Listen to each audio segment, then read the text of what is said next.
Assalamualaikum warahmatullahi wabarakatuh. Alhamdulillahirabbil alamin wa bihi nasta'in min dunya wassalatu wassalamu ala asyrofil anbiya'i wal mursalin wa ala alihi wa sahbihi ajmain amma ba'd. Yang saya hormati Al-Ustaz Al-Mukarram Al-Ustaz Pak Supri, yang saya hormati Bapak Ibu Kepala Sekolah SD 26, yang saya hormati Bapak Ibu Dewan Guru, baik Dewan Guru SMP SD 143 yang sempat hadir pada pagi hari ini. Yang pertama-tama bila kita panjatkan puji syukur kepada Allah Subhanahu wa taala karena atas limpahan dan rahmatnya, alhamdulillah hingga saat ini kita masih diberikan kesehatan oleh Allah Subhanahu wa taala, sehingga dalam rangka untuk melakukan tausiah yang dibawakan oleh Al-Ustaz Pak Supri, salawat serta taslim tercurahkan kepada baginda Mustafa Muhammad sallallahu alaihi wasallam, keluarganya, para sahabatnya yang senantiasa memperjuangkan agama Islam dari zaman jahiliyah peradaban hingga saat ini kita masih mengikuti sunnah-sunnah beliau. Sebelumnya saya hanya mendampingi Al-Ustaz untuk menyampaikan beberapa bobotan tentang tausiah. Sebenarnya Al-Ustaz ini dapat tugas langsung dari pemerintah daerah Kabupaten Halmahera Selatan, dalam hal ini Kesra, sehingga tugas beliau dan tanggung jawab beliau sehingga diberikan khusus ini di Kecamatan Ganitulu Selatan, dan alhamdulillah insyaallah beliau juga kedepannya akan membuat semacam bimbingan di bidang keagamaan, dan ini bukan hanya di instansi sekolah tapi di instansi yang lain, di kesehatan, kemudian di masyarakat. Dan insya Allah mudah-mudahan juga dengan kehadiran Ustadz ini dapat memberikan keberkahan untuk kita semua. Amin. Baik Bapak Ibu sekalian, untuk tidak memperpanjang waktu lagi, saya memisahkan kepada Ustadz untuk menyampaikan beberapa hal terkait dengan keagamaan Islam. Untuk itu kepada Bapak yang berkenan, silakan. Terima kasih. Assalamualaikum warahmatullahi wabarakatuh. Yang saya hormati para kepala sekolah SD, saya hormati juga kepala sekolah SMP dan seluruh Bapak dan Ibu Dewan Guru. Innal hamdalillah nahmaduhu wa nasta'inuhu wa nastaghfiruhu wa na'udzu billahi min shururi anfusina wa min sayyiati a'malina, may yahdihillahu fala mudilla lahu wa may yudlilhu fala hadiya lahu. Asyhadu an la ilaha illallah wahdahu la syarika lahu wa asyhadu anna Muhammadan abduhu wa rasuluhu la nabiyya ba'dahu. Qala Allah Ta'ala fil Qur'anil Karim, ya ayyuhalladzina amanu ittaqullaha haqqa tuqatih wa la tamutunna illa wa antum muslimun. Wa qala aidan yarfa'u Allahu alladzina amanu minkum walladzina utul 'ilma darajat. Bapak Ibu yang dimuliakan Allah Subhanahu wa taala, hari ini saya langsung saja membahas tentang beberapa pelajaran penting yang mungkin untuk diri saya pribadi serta mungkin Bapak dan Ibu. Pelajaran ini juga mungkin bisa memberikan inspirasi agar menjadi bekal kita di hadapan Allah Subhanahu wa taala. Apa saya menyampaikan ini bukan berarti bahwa saya orang yang suci atau cerdas dan sebagainya, tapi saya juga belajar. Mudah-mudahan juga dari pelajaran ini bisa juga ada mungkin masukan jika ada kekurangan pada diri saya pribadi.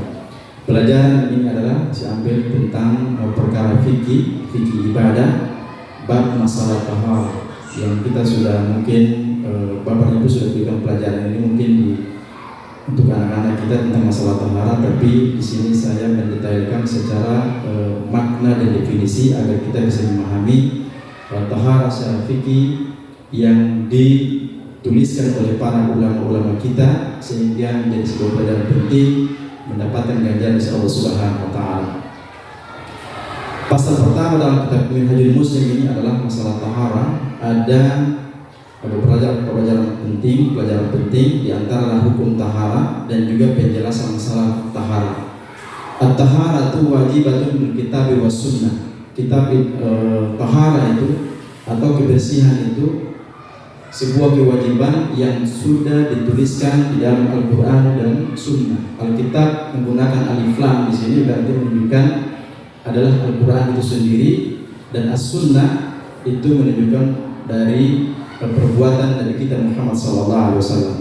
Dasar hukumnya adalah surah Al-Maidah ayat 6, wa in kuntum junuban fattaharu, wa in kuntum junuban fattaharu. Dan jika sekiranya kalian junub, maka hendaklah kalian bersuci. Junub di sini berarti, mohon maaf, masalah fikih itu berarti selesai dari masalah perempuan haid dan nifas, masa iddah, atau dalam konteks jima pada suami istri, atau bagi laki-laki yang sudah mencakap balik, berarti dia harus janabah atau dia harus menggunakan mandi seperti itu. Fattaharu itu kalau menggunakan kalimat fa di sini berarti bersegeralah untuk bersuci. Dasar hukum yang kedua yaitu surah Al-Mudaththir ayat 4. Allah mengatakan wa thiyabaka fatahhir, maka hendaklah pakaianmu maka segera bersihkan. Kemudian dasar hukum yang berikutnya yaitu adalah surah Al-Baqarah ayat 222. Allah mengatakan innallaha yuhibbut tawwabin wa yuhibbul mutatahhirin. Sungguhnya Allah Subhanahu wa taala mencintai seorang hamba yang bertobat dan seorang hamba yaitu yang suka membersihkan dirinya. Dasar hukum yang berikutnya masalah taharah, kata Nabi Muhammad SAW yang diriwayatkan oleh Imam At-Tirmizi dan ulama hadis kita, kata Nabi SAW, miftahus sholat itu, kunci sholat itu diterima itu harus bersuci. Dasar hukum berikutnya kata Nabi SAW, la tuqbalu sholatun bi ghairi wudu. Sholat itu tidak akan diterima kecuali sholat itu harus bersuci. Di sini sholatun menggunakan tanwin dalam kaidah bahasa Arab itu berarti sholat apa saja yang kita lakukan, sholat apa saja itu harus bersuci baru Allah menerima amalan seorang hamba. Yang kemudian dasar hukum berikutnya masalah taharah, kata Nabi Muhammad SAW dalam riwayat Imam Muslim dalam kitab sahihnya, at-tuhuru syatrul iman, kebersihan itu bagian daripada pangkal keimanan. Penjelasan masalah taharah, rupanya Bapak dan Ibu diberkahi Allah Subhanahu wa taala, taharah itu terbagi menjadi dua. Taharah terbagi menjadi dua, ada yang berkaitan dengan, ada yang bersifat zahirah, yaitu bersifat tentang yang nampak, ada yang batin. Yang nampak ini nanti akan dijelaskan. Yang pertama adalah terkait dengan masalah yang batin ini yang memang sulit orang tahu karena memang tersembunyi antara seseorang itu dia dengan Allah Subhanahu wa taala. Apa yang dimaksud dengan membersihkan batin? Kata para ulama, tathhirun nafsi min adhari dzambi wal ma'siyah, membersihkan jiwa dari perbuatan dosa dan kemaksiatan. Dosa berarti seseorang itu berdosa antara dia dengan Allah atau dia dengan manusia. Kalau perbuatan dosa seorang hamba dengan Allah itu mudah, ya, itu dari istighfar. Tapi yang sulit ini berbuat salah kepada orang lain, meminta maaf, malu dan sebagainya. Ini yang berat. Ya. Yang berikutnya membersihkan jiwa dari perbuatan maksiat. Maksiat ini berbagai macam perilaku yang kita lakukan, sehingga ada ancaman di sana. Kalau kita tidak melakukan maksiat, berarti kita menjadi seorang hamba yang soleh. Kalau kita berbuat maksiat, berarti salah satunya adalah mendapat ancaman Allah Subhanahu wa taala. Caranya apa? Kata para ulama, membersihkan tadi jiwa, membersihkan batin itu bitaubatin shadiqatin min kulli dzunub wal ma'asi. Yaitu seorang hamba itu betul-betul dia bertobat dengan sebenar-benarnya dari segala perbuatan dosa dan kemaksiatan. Itu yang pertama. Membersihkan batin yang kedua itu adalah tadhiru qalbi min athari syirkin, yaitu seorang hamba itu membersihkan batinnya, di antara hatinya itu adalah membersihkan jiwanya dari segala perbuatan syirik. Syirik itu nanti Bapak dan Ibu bisa melihat di YouTube apa yang dimaksud dengan syirikul akbar, syirik kecil. Itu bisa Bapak dan Ibu bisa lihat di YouTube penjelasan para ustaz yang ada mungkin seperti di YouTube. Kemudian seorang hamba juga membersihkan jiwanya dari sikap yang tidak memiliki pendirian tidak jelas. Kalau orang standar hidupnya tidak memiliki Tuhan, itu tidak memiliki arah kehidupan jelas, ya. Dia berbuat apa saja itu seenaknya, dia tidak mengerti ada ancaman, ada siksaan, dia tidak mengetahui. Maka hidupnya di dunia ini pelama-pelama, artinya tidak punya pendirian. Membersihkan jiwa juga, membersihkan hati juga itu adalah dari segala perbuatan hasad, wal hiddi iri hati, wal gilli. Gili itu penyakit hati dalam kaidah bahasa Arab. Al-gili itu penyakit sampai penyakit yang lebih parah daripada hasad dan dengki. Sampai orang itu sampai hatinya bangka karena dendam yang luar biasa kepada seseorang itu, ya. Itu harus dibersihkan. Kemudian membersihkan hati dari al-gish. Al-gish itu bahasa Arabnya itu istilahnya tipu daya. Kalau bahasa hari-hari, kalau di Ambon disebut parlente, kalau orang di sini mungkin membersihkan hati dari sikap saling bafoya, ya, seperti itu. Membersihkan hati juga itu kata para ulama itu adalah satu penyakit al-kibr. Al-kibr itu kesombongan, wal ujub. Kemudian ujub itu suka berbangga-bangga diri. Wal riya, riya itu adalah satu perbuatan yang suka ingin agar orang lain itu memuji orang, ya. Kemudian as-sum'ah, sum'ah itu suka membicarakan, mendengarkan, mengundurkan diri agar orang itu bisa dianggap sebagai seorang hebat. Ini memang penyakit ini, Bapak dan Ibu, ini semua terkenal terhadap Bani cucu Adam, ya. Maka kita harus itu berupaya sekuat-kuatnya dengan cara menghilangkan penyakit-penyakit hati ini agar kita menjadi hamba-hamba yang soleh dengan cara yang jelas, mempelajari Islam dengan secara benar. Caranya bagaimana menghilangkan penyakit membersihkan jiwa dan membersihkan hati tadi, kata para ulama, bil ikhlas, dengan sebuah keikhlasan, wal yakin, dengan sebuah keyakinan, wal hubbul khair, mencintai kebaikan, wal hilmi, mencintai sopan santun, was sidqi, mencintai kejujuran, wal tawaddu, merendahkan diri kita, selalu berpikir bahwa kita termasuk hamba-hamba, bahwa tentu kita ini hamba yang bersih. Artinya kalau kita melakukan sebuah perbuatan ibadah, yakinlah bahwa jangan terlalu pede, percaya diri bahwa kita sudah menjadi orang-orang selalu dekat dengan Allah, tapi selalu kita melangkah itu selalu berpikir, ya Allah, dosanya sangat mungkin banyak, agar kita menjadi hamba yang tawadhu. Kemudian semua yang kita lakukan itu wa iradati wajhillahi ta'ala bil kulli niyyah wa amal shalih. Semua yang kita lakukan itu mengharapkan ganjaran pahala dengan keikhlasan kepada Allah Subhanahu wa taala. Ini yang dimaksud dengan taharah batin, mensucikan batin. Yang kedua, taharatuz zahirah, membersihkan sesuatu yang dianggap kotoran. Ada dua di sini, membersihkan al-khabs, yaitu membersihkan kotoran, wa taharatul hadath, membersihkan dari perbuatan hadath.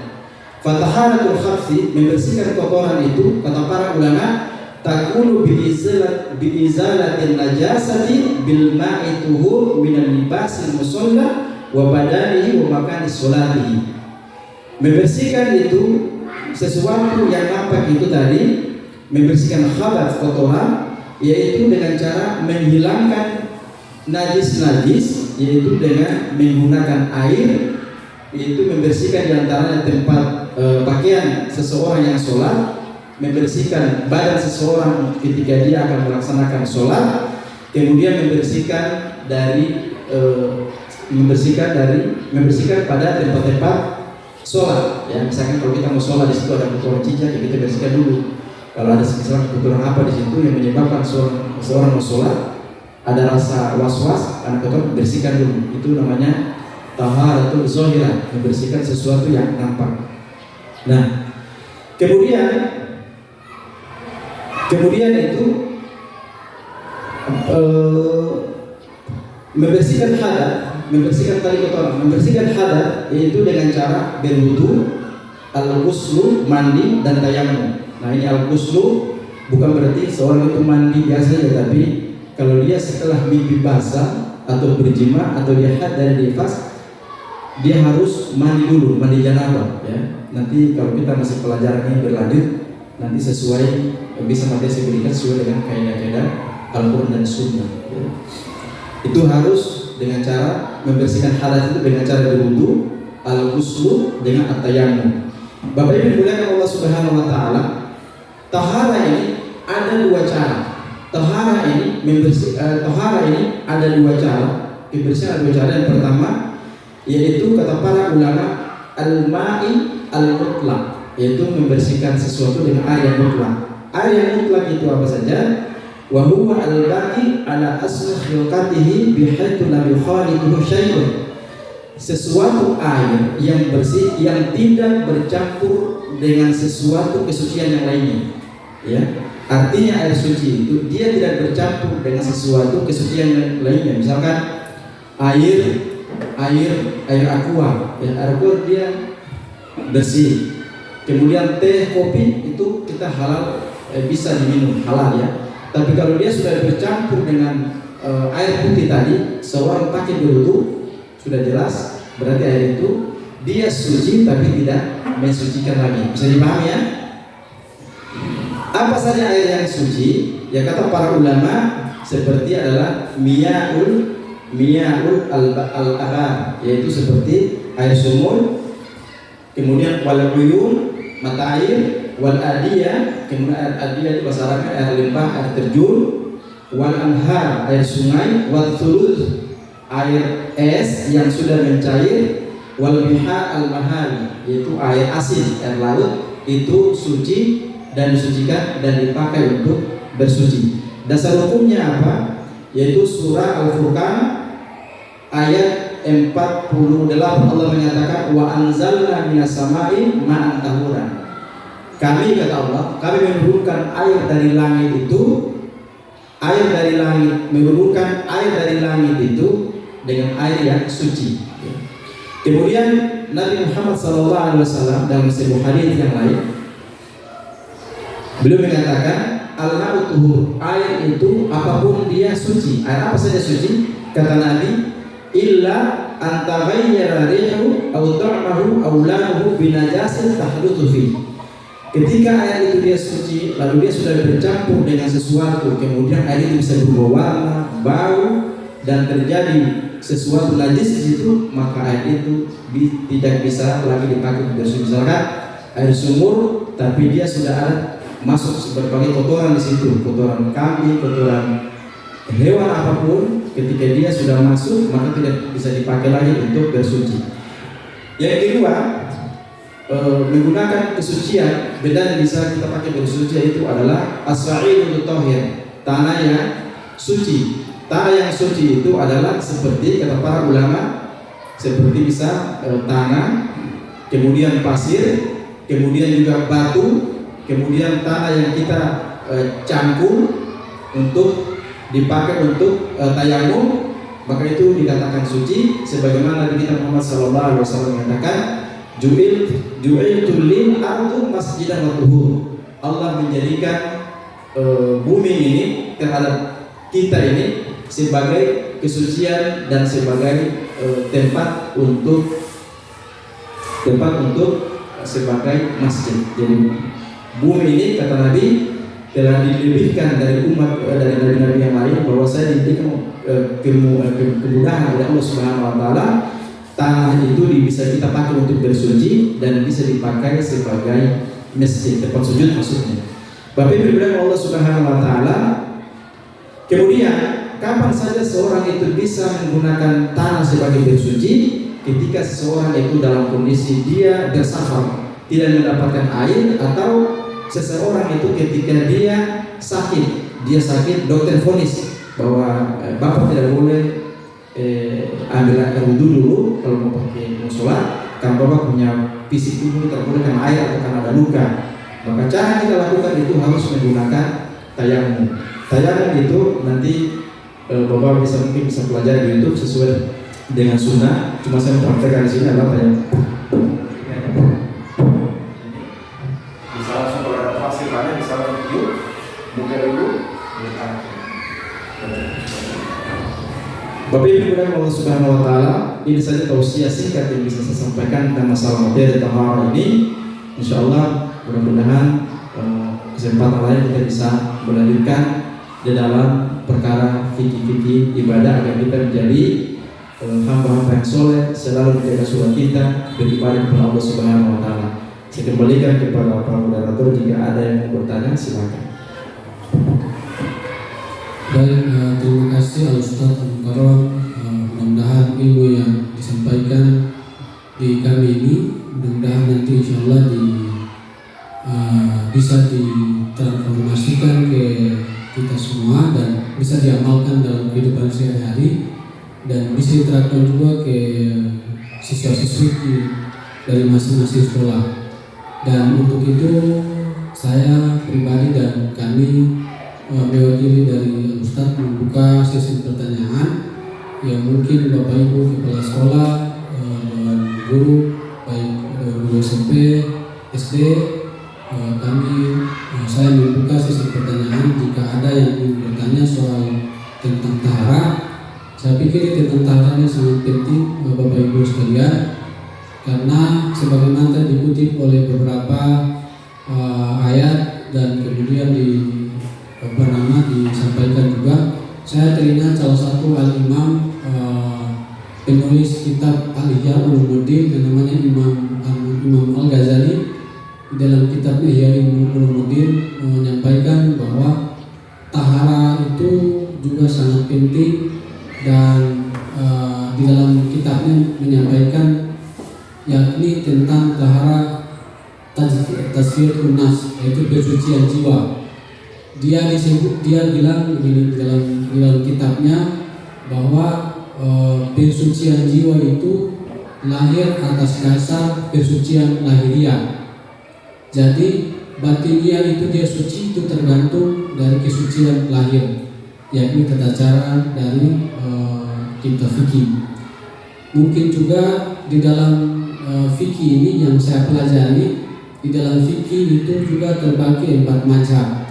Yakni ada mazhab Hanafi, mazhab Syafi'i, Hanbali dan Maliki. Nah, di situ ada beberapa tata cara yang di dalam tata cara itu yang rata-rata yang kita menganut kitab taharah Imam Syafi'i, sebagaimana yang orang tua kita pelajari dan sampai saat ini mungkin diamalkan. Untuk itu Bapak Ibu yang ingin mau bertanya atau tanggapan terkait dengan taharah, untuk itu dengan hormat disilakan.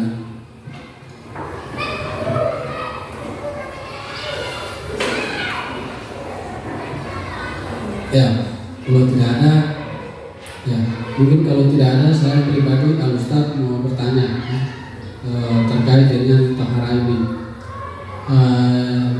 Saya melihat kondisi daerah Gade Luar ini, contoh simpelnya adalah ada dua masjid. Nah, misalkan dua masjid ini itu punya tempat air wudhunya itu berbeda-beda.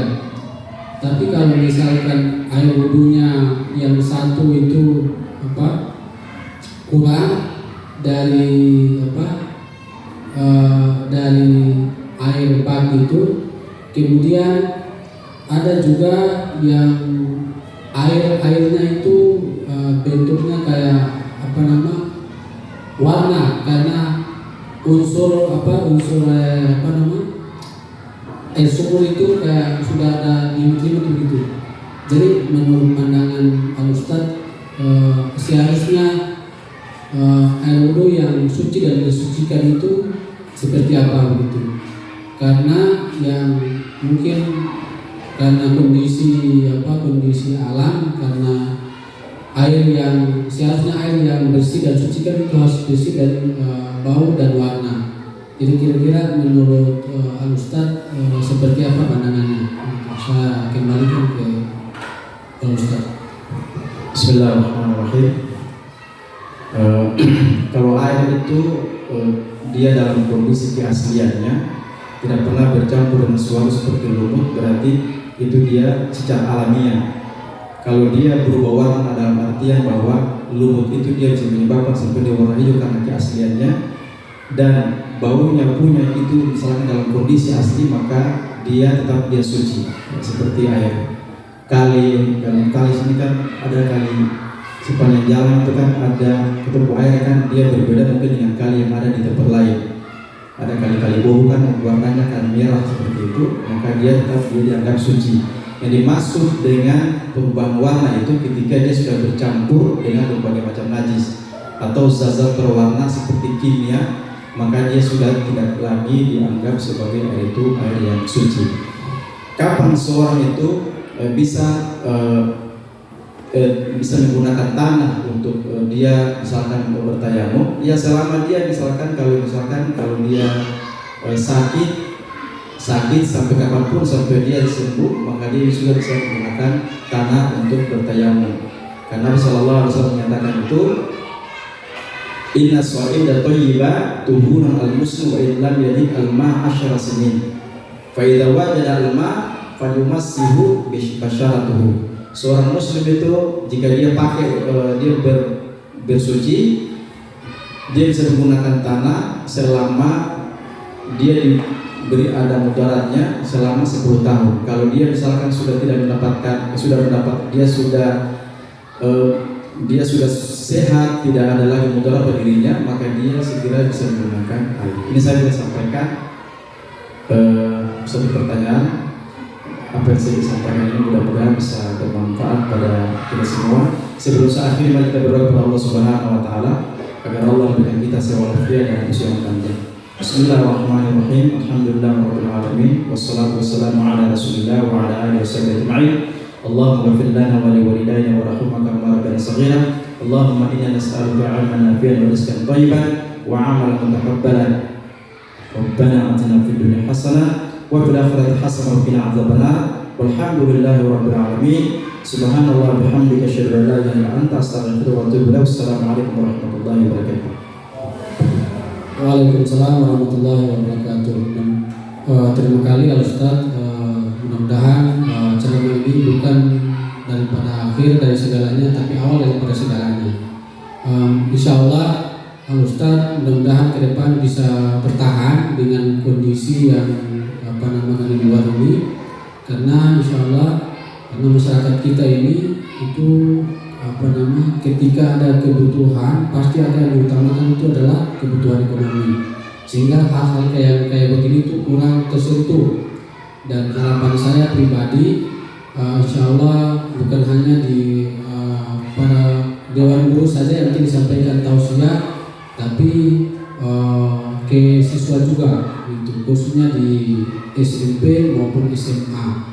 Kalau mungkin di SD juga boleh, kalau misalkan Ustaz bisa ini, tapi setidaknya ada semacam kaderisasi di tingkat pendidik, di tingkat pelajar, sehingga karena saya lihat kondisi sosial dan saat ini anak-anak ini kan kurang terkontrol. Terus berulang-ulang sampaikan ke siswa, khususnya mungkin anak-anak SMP dan SMA yang lebih sudah tahu mana yang baik dan buruk, tapi masih bikin. Jadi insya Allah mudah-mudahan ada kaderisasi tentang formal keagamaan ini bisa berjalan. Mudah-mudahan nanti ke depan bisa bentuk remaja masjid ke depan dan bisa jadikan sebagai ikon dan agen perubahan untuk desa Gajah. Amin. Mudah-mudahan terima kasih Ustaz, ilmu ini dapat bermanfaat untuk kami. Lebih dan kurangnya saya pribadi mewakili SD 143 kepala sekolah kami lagi di luar daerah, karena beliau lagi mengurusi sekolah terkait dengan operasional ke depan. Untuk itu mewakili forum ini, Akhir kata, wallahul muwaffiq ila aqwamit thoriq. Wassalamualaikum warahmatullahi wabarakatuh.